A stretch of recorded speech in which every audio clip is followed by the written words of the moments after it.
Idaho's history with nuclear energy goes back more than 75 years to 1949 when the Idaho National Laboratory in Idaho Falls was built to explore how powerful and useful nuclear energy could be. But INL took on another level of importance when it became a storage facility for nuclear waste. Not just for its own, but for sites across the country. Almost immediately came the concerns for safety and health, like what does burying radioactive material do to the environment, to staples of southern Idaho like the Snake River Aquifer. The lawsuit soon followed, filed by Idaho against the federal government. Then came the agreement that was supposed to settle it once and for all. In 1995, a cap was set on nuclear waste stored in Idaho, and a timeline was put into place to get rid of the waste. That was here, but this week it seems those regulations are about to be loosened, with the Trump administration agreeing to allow specific exemptions to the 1995 agreement. Joe Paris explains the history and what the new waiver means. In the early 90s, Idahoans mobilized to stop what they saw as a critical wrongdoing. The state of Idaho had become a storage facility, or as some saw it, a dumping ground for spent nuclear fuel from around the country. It created concerns about the impact on the environment and the people of Idaho.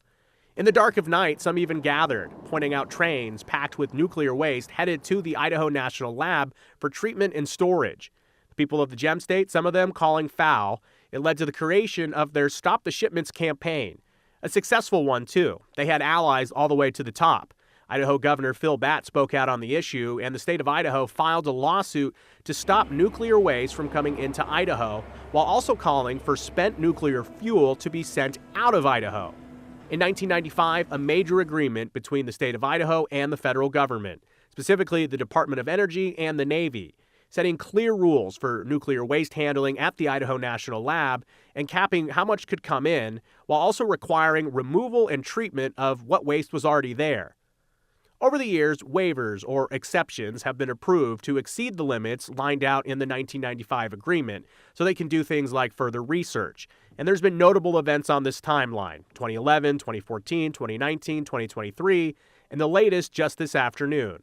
The governor's office, INL, and the federal government announcing new exceptions, a waiver allowing INL to receive and study a high burn-up fuel cask. That's fuel that is used longer in nuclear reactors and harder to study. And it would come from a commercial nuclear power plant in the state of Virginia. It would be loaded onto a train in about 2027 and sent to the state of Idaho.